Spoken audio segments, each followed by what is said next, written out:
I don't have a particular reason for doing this, since the previous books were in all likelihood more interesting than Stones to Abigail, seeing as it was Onision's first book, and therefore written during a period where he could still understand the definition of shame before he realized that he just doesn't care. On the other hand, Stones to Abigail has significantly more backstory and context than the later books, probably because it was the closest Greg came to trying, which isn't to say that he did. Apparently, he hadn't read a book in 14 years, which is an amazing coincidence since his fanbase just learned how to count that high, and it's when Greg peaked. Numbers are such fun. Out of the 3 books so far, the first appears to be the one he holds closest to his heart. I don't know if he has a heart, let's just say Organic Engine. This isn't to say it's different in content compared to his other books, quite ironically, it is the pig of Onision book bingo, by at least lightly landing on every single tile, with strangely defined characters, non-defined characters, objectification of women, not just sexually but in the most literal way possible because they have the same personality and motivation as my bedside table, horrible, unjust tragedies happening to the main cast instead of the world they live in, the entire main cast just being the protagonist. The protagonist is a self-insert who generally gets his way despite the fact his way is undefined until the exact moment the decision is made. The main difference between these books is that this one strays the least. This is why I Hate You often divulged in strange ramblings that sounded more like Greg than they did the main character, and this book does that, but just a little bit less. Reaper's Creek went even further, as the main plot barely exists and our characters have no motivations, desires, life goals, or really any direct acknowledgement that the future exists. Instead, the book is filled with lengthy tangents about the nature of existence, with tangent being the incorrect word because it is most of the book. Stones to Abigail is the same format, but significantly more constricted, therefore making the words on the pages more coherent, which is such small praise it really does raise the rest into question. Like if I said, the best part of this song is that most of the words are pronounced almost correctly. Speaking of tangents, this is a reminder to half of you watching to subscribe and like the video if you haven't already, and buy my new shirt. Just got released, and by just, I mean several months ago it feels like, but I don't release videos. It supports me more than you know, and if you already have, you can skip 10 seconds ahead. But if you haven't subscribed, I understand your choice, but you chose wrong. Most of the real-world context that is absent in his later books, because he just dumped them out with no care, but present in his first, are the real-world parallels, which are more implicit in his later books but have been directly addressed here, and is, according to this site, according to Greg in a post that's been deleted, is most of the stuff that happens in the book. And since it's so much more prevalent in this one than the others, I feel like I should explicitly point out why this is bad rather than just calling it bad and then calling that a day. There are multiple reasons behind the choice to write parts of the book to mirror personal experiences, or have characters display similar traits and occupy a similar role to someone in your life. If the events in the book are directly related to your experiences and based on them, to the point where they're almost interchangeable, you would most likely want to emphasize certain parts to bring a conclusion out of what would otherwise be a string of unrelated memories. Sure, maybe I had a rugby coach who encouraged me to follow my dreams as I grew up without a father in 1956, and I realize now the overarching moral that was there the whole time, and would like to replicate that in a book. But in real life, I may have only seen said coach once a week, not every week was important to the plot, and it took place over several years, and the stuff that happened in between those weeks was completely irrelevant to the point. Loosely basing characters off personal experience can help pinpoint specific, minute details that creates the type of character you want in the story.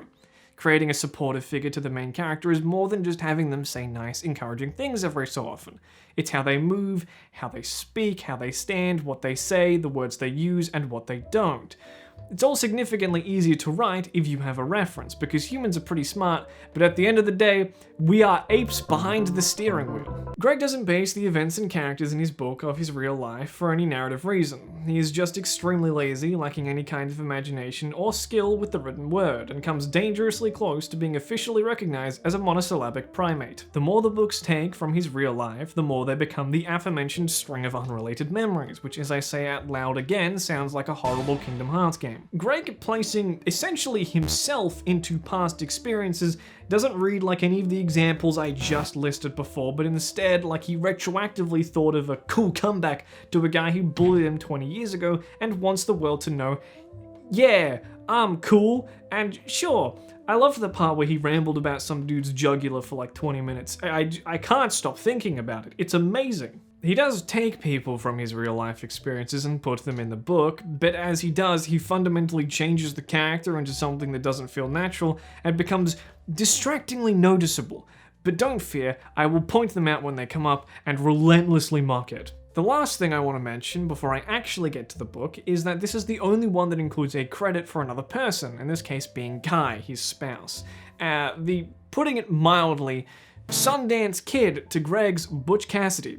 If instead of having a movie about charming bank robbers, it only had two poorly written characters and they were both accused of child grooming. The reason I bring this up is not specifically to dunk on two extremely horrible people and take the moral high ground, even if it's personally rewarding. It's easy too. I've brought up the lack of an editor for his books in spite of people offering to do it for free in previous videos, and since this is the only one with an editor being credited, I just wanted you to know, man does not help. Like, every feasible change that an editor would possibly make involves fire. The story revolves around James and Abby, also known as Abigail, in the same way that Rise of Skywalker is about Rey and Finn, as in Rey does all the stuff in the story, and Finn is there. Greg has since changed the book summary, as it now talks about the most important thing he could think of related to the book, himself. It used to describe the story thusly.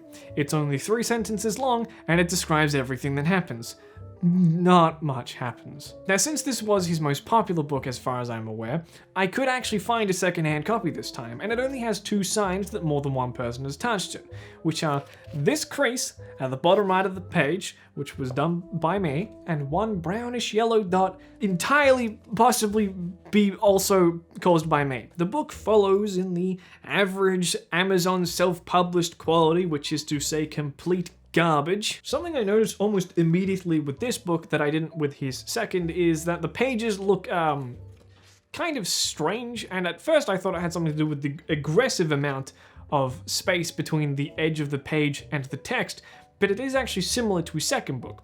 It was after directly comparing the two that I noticed that there really isn't like anything actually on the pages themselves. It's a recurring oddity in this where Greg will write 2 sentences and then create that as a paragraph.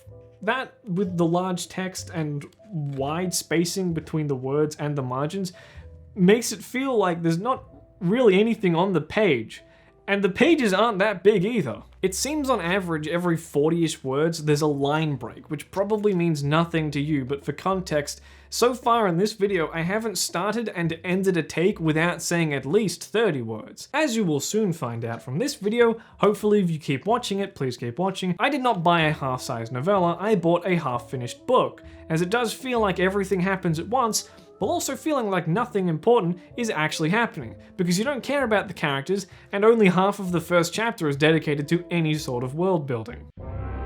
The book's first paragraph immediately displays the same vague, semi-romanticized bullshit that colors my nightmares, but the first half of the chapter isn't really that bad. It's nowhere near as depressing to read as his previous books, generally because there's less tangents than his second, and there's more, like, stuff that's happening than his third. There's definitely more cringe-inducing lines in this chapter alone than in most books, but I am what is left of a broken man. This chapter is very similar to the first chapter in his second book, except it actually describes things. You know, the bare minimum for expository information. For one, he has a mother, and thank God, I don't think I could have handled another dead mother plot, but his father is absent, so we're not that far off. The first half of the chapter is just world building, and it's done with less vitriol-fueled tangents than his other books, so it does a decent job of conveying the current environment. The protagonist is generally unhappy since he's in this fucking book. He's in an area called Lakewood, which could be in so many different states, Washington. The school is not very well funded, and in general, many of the families of the children who attend are not that well off. There's still the dismissive and reductive characterization of the people around him, but at the very least, relevant characters are just described normally as people. And the super weird annoying stuff doesn't take up entire paragraphs, nor does it have time to, because the second half of the chapter is just about Abby, voted most likely to fall in love with an extremely creepy man. The relationship in these books are automatically uncomfortable. Because writing relationships believably is actually quite challenging, and Greg sucks at both writing and relationships. It made the most sense in Reaper's Creek, surprisingly, because both Julia/Julie and the protagonist were, to the layman, incorrect at being human. They were equally stupid, so their powers combined, they reached an IQ rivaling the ambient room temperature of a blizzard, but they were similar to each other. James and Abby, on the other hand, are the exact opposite. Abby seems to be completely fine and doesn't immediately try and jump his bones like Julia/Julie. She acts relatively normally for the majority of the first quarter, but James is such a creep. The way he describes her and actually gets thrown off balance by the idea of her dating literally anyone else. The only way this type of writing would make sense is if the story ends with him rapidly devolving into killing her himself, and if I play my cards right, me. Unfortunately, this is as good as the book gets, because then stuff starts happening, which in turn means the protagonist starts to do more, and he's stupid and he sucks and he smells and I don't like him. And it only took until the second chapter for Greg to devolve back into the cave gremlin that he is, because while chapter 1 is generally fine and written like a book, chapter 2 ignores that and just starts talking about whatever Greg thinks is cool, which outstandingly horrible, and the entirety of the next 2 books, but, you know, hey, we got like 1/4 of a decent-ish book. Whoa, fucking hey. Greg is just sitting on the edge of his seat waiting so he can reward himself for being such a good boy and so restrained with his writing in chapter 1, but 1 chapter isn't enough for the bare minimum of exposition and world building. It's like eating a healthy salad and rewarding yourself by murdering a man. The first 4 pages are directly inspired by an old sea shanty titled "The Main Character Goes to a Place and Thinks About How Literally Nothing Interesting is Happening."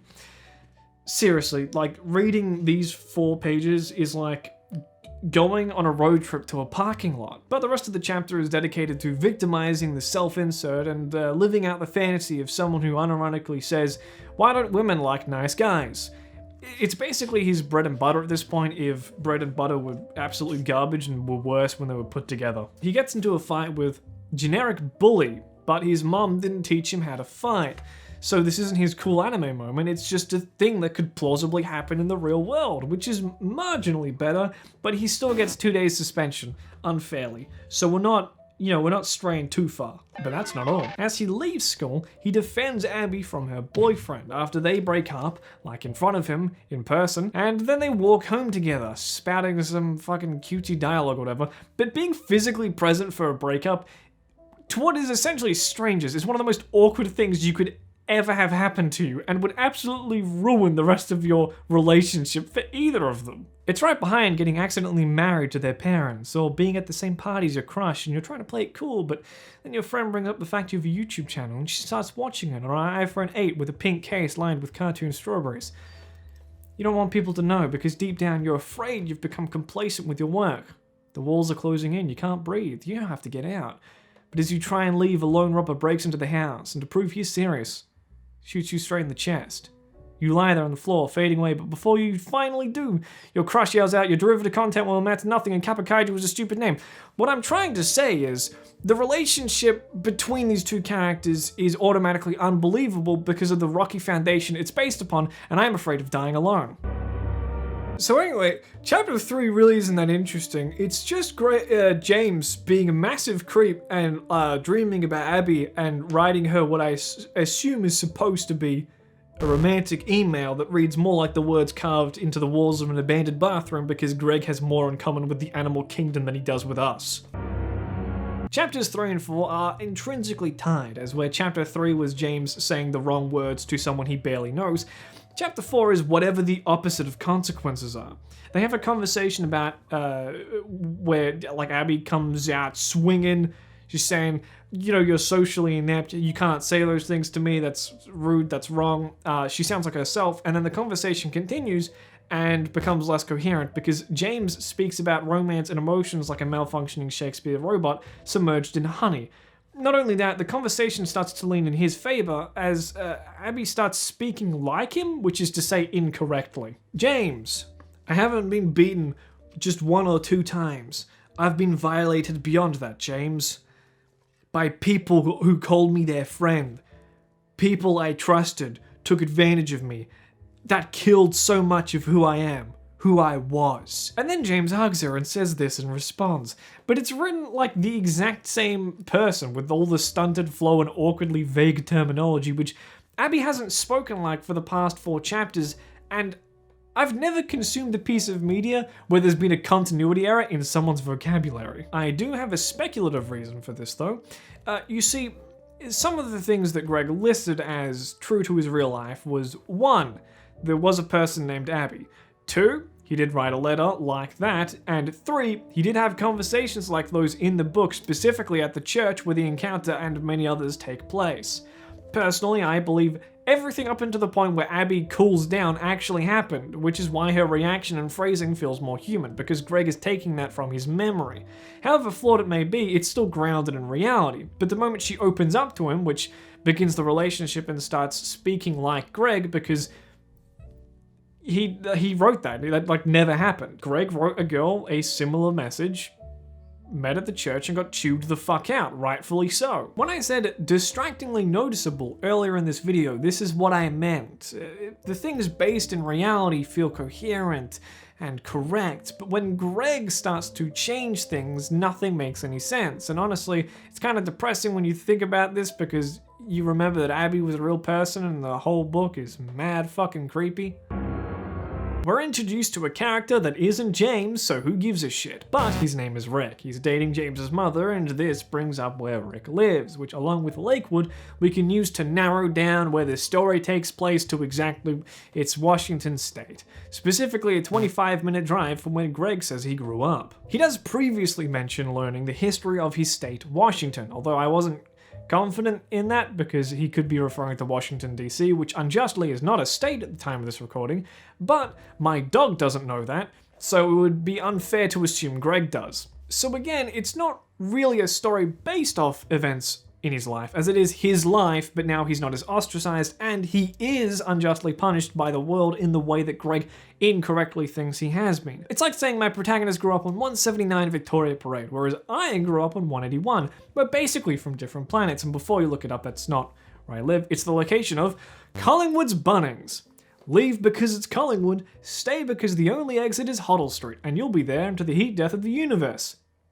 Bet that joke landed for my 96% non-Australian audience. The rest of the chapter does have stuff that happens and is somewhat important, but neither of us care. So the highlights are his guidance counselor saying directly to James Patrick's face, real name, that yo, you should stay away from that chick because she'll drag you down, which makes no sense because he does a fine job of that himself. And no chapter is truly complete without the main character proclaiming how good they are at something that doesn't matter, while also talking about evolution specifically in relation to mating or whatever. Who the fuck? Whatever Greg goes on about when he's rambling at night.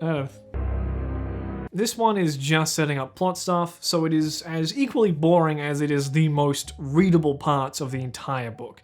Rick wants the family to move in with him, which would make James move schools, and James is annoyed that his mother's several-month-long serious adult relationship trumps his with Abby, which is completely unfair because they've been kind of ish dating for at least 20 hours, and their conversation happens like it should end in like a sentence, but it keeps going. Like if you could crash on the freeway, but instead of stopping, you just had to keep crashing until your exit came up. Then him and Abby fall asleep on the phone, like the primitive e-daters they are. They were the blueprint the whole time. It is also at the end of this chapter, I'm not sure if you can read this, where the text changes size. I don't get it.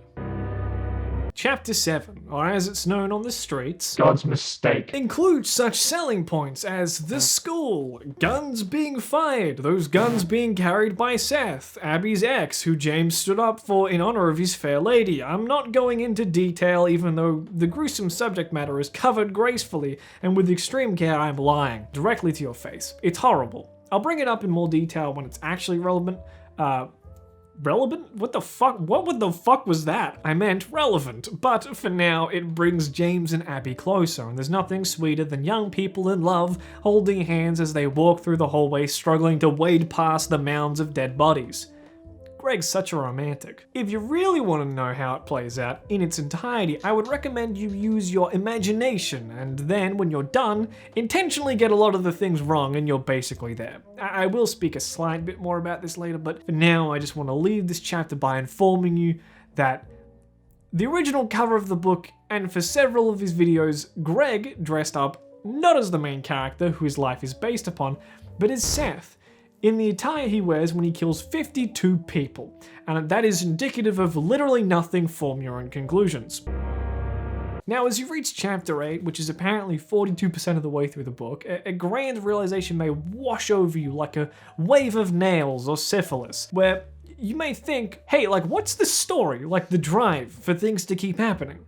I, for instance, am motivated by a variety of complicated factors, but generally fall in line with what most people want, which is to be alive and to be happy. If my life were a story, which it most certainly isn't, most of those events would occur directly relating to those actions that are fueled by my motivations. James barely has those foundational desires, let alone anything more complicated. His entire motivation throughout the book is just to be with Abby.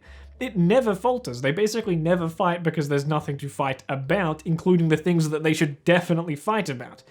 James never thinks of anything other than being with her, not going to college, not spending time at a job, nothing that would take time away from her. So there's no events that would happen from James's desires, because the only thing he actually desires that would make him actively do anything, he obtains at the start of the book, which is like, if When Harry Met Sally replaced the leading roles with bricks, and it didn't take place over 12 years, and the movie itself was only 30 seconds long. I know I'm only speaking about James here, and there is a good reason for that. Abby shares the same motivations as James, which is to say, be in love with the other person in the story, so she doesn't actually do anything, but we explicitly see James's thoughts. So, in general, they're basically planks of wood. Abby could be replaced with a speak and spell glued to a body pillow, and the story would be no lesser because of it. So what I'm generally trying to say is the story is basically just James and Abby are just really in love, and cringy and gross, and outside forces are unjustly and illogically trying to pull them apart, but they persevere as their love is just so strong. And also, James is pretty unstoppable because he's a thesaurus-chewing ape and his skull is as thick as a dam. The reason I bring this up in chapter 8 is because nothing happens. Their gym teacher is in hospital, unnecessarily describes his interaction with Seth and how he got shot with all the finesse and naturally flowing sentence structure of a police report, and that's basically it. Chapter 9 is filler, as is most of this book, so I'm going to be taking extreme artistic liberties in my retelling, although I'm sure you won't notice unless you do. The chapter starts out quite normally with a conversation about how James hasn't kissed Abby on the lips. So he does. Cool. Anyway, they take their time getting back to Abby's house, and as they arrive, her dad yells and wails about where she's been and the chores she has to do with a beer clenched in his hand, so he goes on and on about some random stuff, all the while a police officer approaches in the distance. Her father ends up smashing the bottle over James's head. Anyway, James retaliates with a hail of bullets, and Abby's father reciprocates with lead of his own. They fire through day and night until they have run out of bullets. Everything is destroyed, everyone is dead. Think of like a Eric Andre show skit. I am of course lying, because I always lie, and the father gets arrested. James gets stitched up by the ambulance, and they go back to his house where they reaffirm their love for each other, and he calls her his little fucking PogChamp or whatever. Honestly, this book is a lot like Twilight, in the sense that it suddenly becomes a lot less interesting the moment it starts talking about love, the two main characters, and especially the two main characters being in love. In the next chapter, the president comes to visit the school because of the incident that keeps fucking happening in Greg's books. I didn't mention the president before because it wasn't and somehow still isn't important. It's worth pointing out that the idea of the president showing up to a school that has been recently attacked specifically to answer a handful of questions from one of the dumbest demographics of the question understanding population is nonsensical and immersion breaking enough to immediately ruin the book on its own, which is amazing because it is entirely pointless in every way. You could delete chapter 10 and the book would be better. Regardless, the president goes from classroom to classroom, fielding questions from the actual kids, or more aptly, question. As soon as he sits down, he asks James Patrick, or as it's commonly shortened to, Greg, what his question is, describing him as the boy who almost saved the day. This is because during the thing that happened, James moronically went back to the school to make sure Abby was okay. He made sure the bus full of children that he wasn't driving was in the clear, and I'm being serious, roller skated back to school, which apparently Greg did in his real life. He ran through it in his socks, found Seth, charged him, but the jock Jason reached him first and took him down. So essentially James did literally nothing and no one would ever know about him. But for some reason the president singles him out for his question.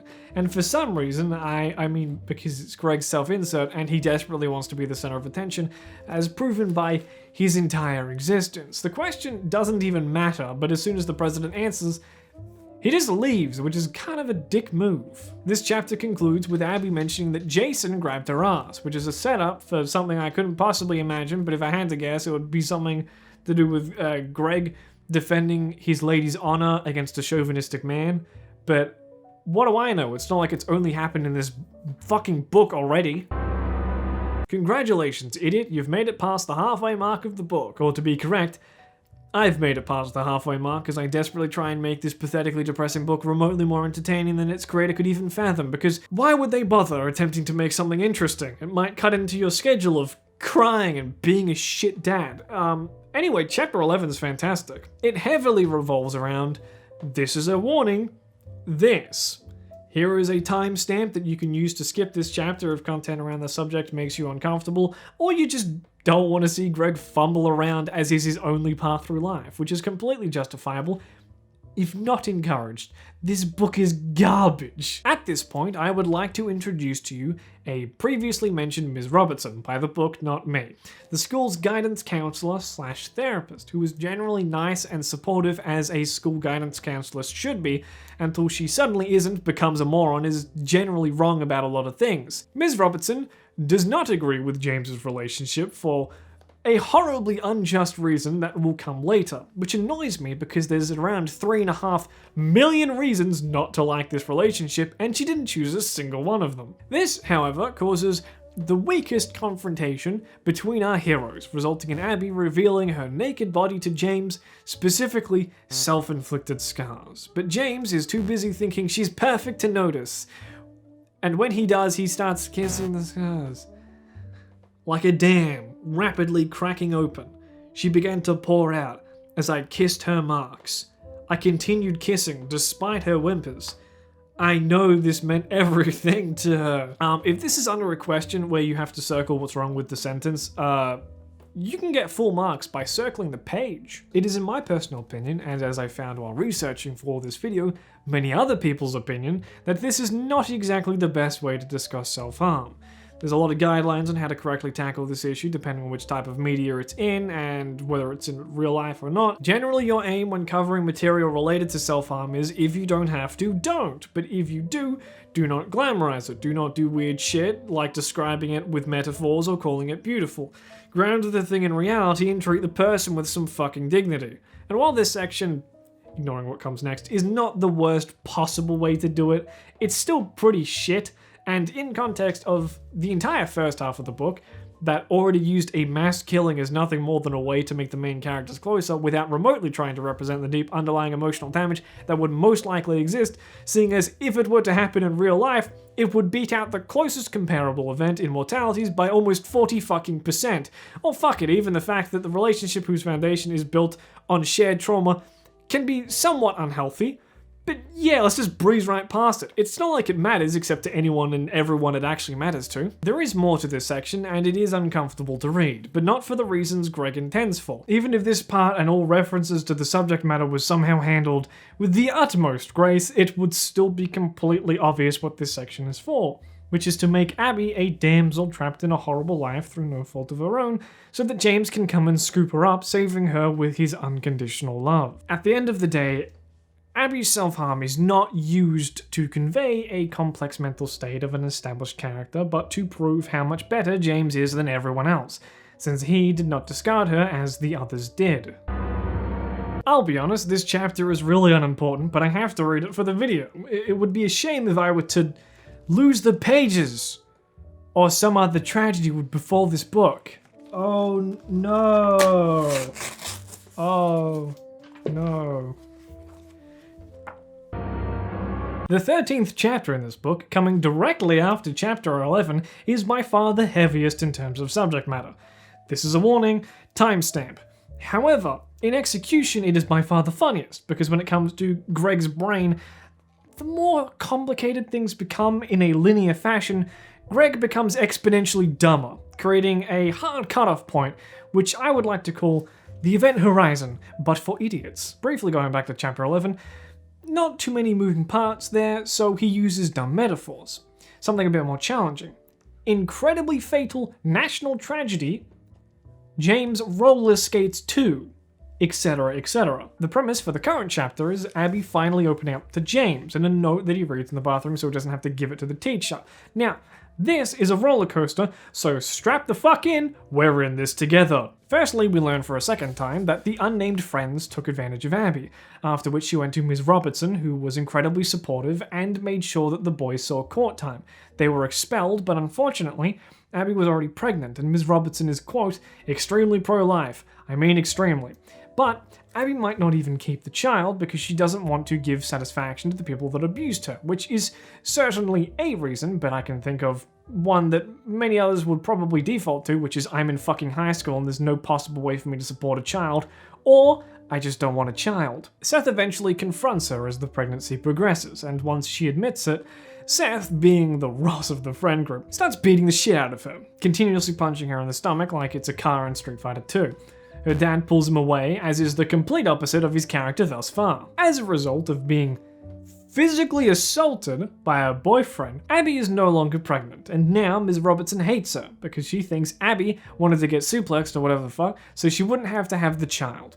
Which is a pretty stunning assumption for an adult to make, since she hadn't actually decided that yet, and if she did, I think there would have been easier ways like a medical abortion that's been legal since 1991, which I can't find an age requirement for, but you could definitely get around those, which takes place before this story, by the way. Like, all of this, like, that's all legal when this story takes place, and an adult with strong beliefs in abortion would probably know that, but fuck it, we need a villain. She got back with Seth. You know the rest of the story, how it all goes. I'm ignoring this horrible writing, and James finishing the note feels so inspired that he barges into Abby's first period class and just Mac's face, just right there in front of everyone, and she's not weirded out, which she definitely should be.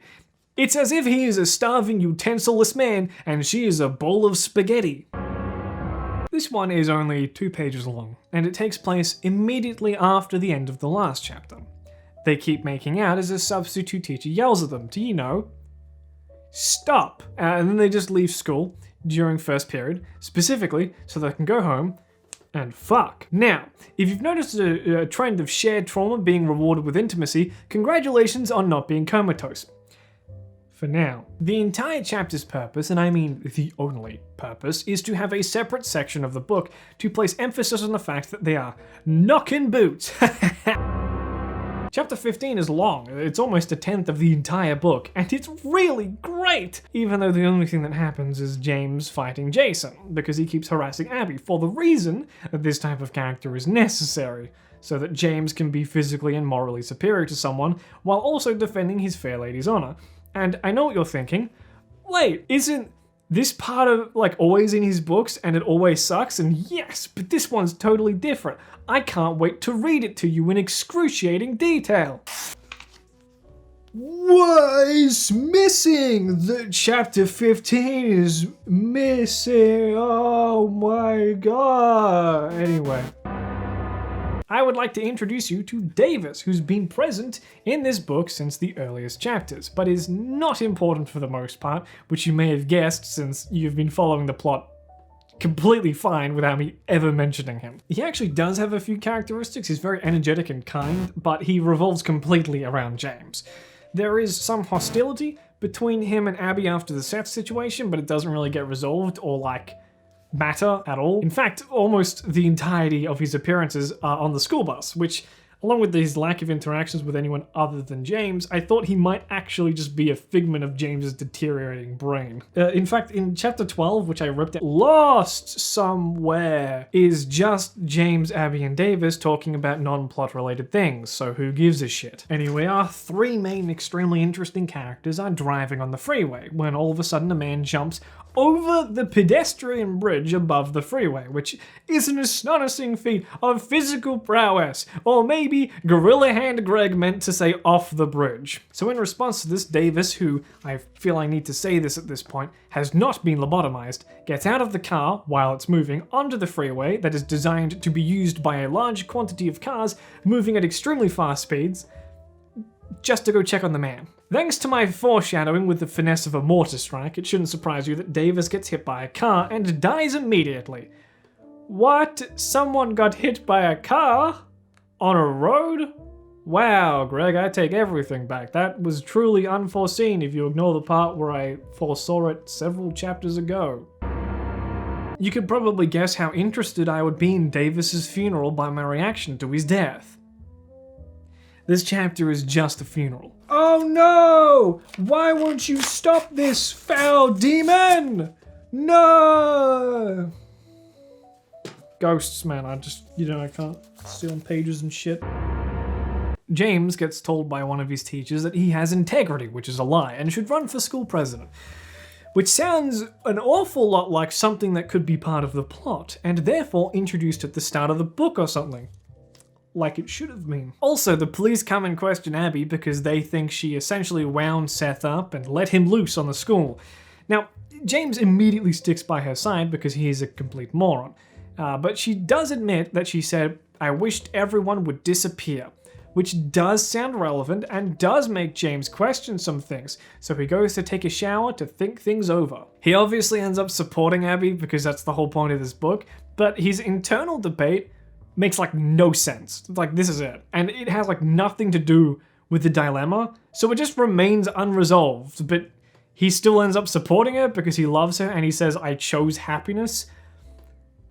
Sure, I guess it makes sense for him to be with the girl of his dreams that he likes for reasons that have yet to be determined. At the risk of shattering one of my viewers' relationships, what do you actually like about this person? We're almost done with the book now, and there is almost no discernible traits that James points to in Abby and says, "I like that." At most, we get that he thinks she's attractive, which, sure, whatever. It's not like her technical prowess in anything, it's not her intelligence, it's not her motivation, a will to stand up for herself. Things that a person may have as traits, we don't have any of that. So this whole thing doesn't make any sense. I mean, obviously, but it makes less sense than the rest of the book, because when he's actually provoked to think about the relationship critically, do I believe this person? Do I trust them? Do I think they are trustworthy? What do I see in them? He can't point to a single fucking thing that matters because there is nothing. So Greg just writes, "I chose happiness." Like that means fucking anything. Let's talk about this book. I love this book. Whoa, what's that? Oh, that's the tangent tortoise. I think it means I have to do literally anything other than talk about this chapter under penalty of death. Oh no! Can you tell I don't like this book? I'm not sure if it's coming across. Today's tangent is 2016's Shin Godzilla. It's basically a disaster movie where our heroes work in the Japanese government and have to divvy up resources to protect the people against a threat that they are constantly trying to learn more about with their ragtag expertise. It has elements of a drama and is shot quite classically, almost like a stage play, which adds more weight to the moments that aren't. It has a very familiar 3-act layout and remains entertaining throughout, with good technical skill behind it all, and also Godzilla. Worth giving a watch, highly recommend. Go watch that instead of reading this book. Or do anything. Do anything instead of reading this book. Eat sand and shit glass, I don't care. The school burns down, which is cool, but like, who cares? Apparently, the fire was set by Ms. Robertson, the guidance counselor, who was wrong and bad at her job because she was angry that Abby was not charged with conspiracy in relation to Seth, which she was is because she didn't like that Abby was sexually assaulted and later turbo punched in the stomach. Wait a minute, that doesn't make any sense. Oh well, the book's over. Yeah, that's how it ends. Fucking climactic, am I right? There is a reason I'm rushing through the book and neglecting to read specific quotes, which is the stuff that is funny and sucks. Because it isn't actually related to anything. It's just there, and I can't justify breaking the flow of the video just to say a single line, so let's do it here. While tangents are less common, the interesting thing about them in Greg's book is that it is during those sections that we usually see the most metaphors and analogies, which are similar in the sense that they provide flair to an otherwise dry section of a book. Greg uses them to show off how fucking amazing he is, and he struggles to write either of them. One of the worst and most notable instances of this is when he thinks about Abby quite early on in the book. This is before they're dating, where he says, "As I approached my next class, the image of Abby's face illuminated the neon walls of my mind, like a projector teasing a theater screen with fleeting moments of depth and purpose." This sentence is in chapter 1, so the thing that it teaches us is the exact thing and only thing that we already knew. Also, it doesn't exactly have any significant meaning and is so incomprehensible it may as well be written in German. Incorrectly. The term neon walls of my mind could have several meanings, none of which immediately making the most sense. Does he mean a wall bathed in neon colors? Or a wall made from neon lights? Or does he actually mean a wall made out of neon, the colorless, odorless noble gas? I'm assuming it's not that one, but the worst part is, I cannot say that for certain. Also, a projector teasing a theater screen does not mean anything, like under any interpretation. There's like 27 reasons that is complete nonsense. Another one I'm quite partial to is, my decisions led me to this. I built a doorway to certain destruction and I knew if I was going to be brave, I had to walk through it. Which is clear enough to read, a common idea in literature, and representative of the exact opposite situation he's talking about, as it's used to describe the consequences of his actions, and inevitable, so bravery and doorways are fucking irrelevant to this situation. And I suppose this would be the best time to speak about the whole thing generally.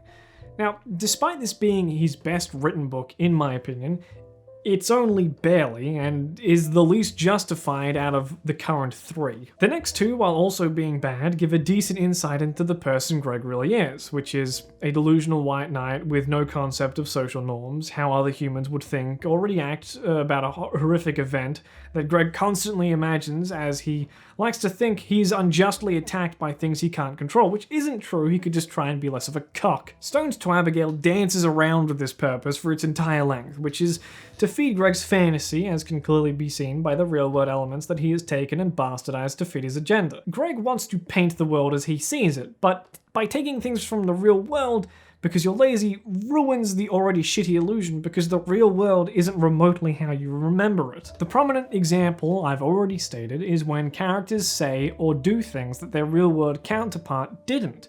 This can be seen with Abby, and as I intentionally left out, Ms. Robertson.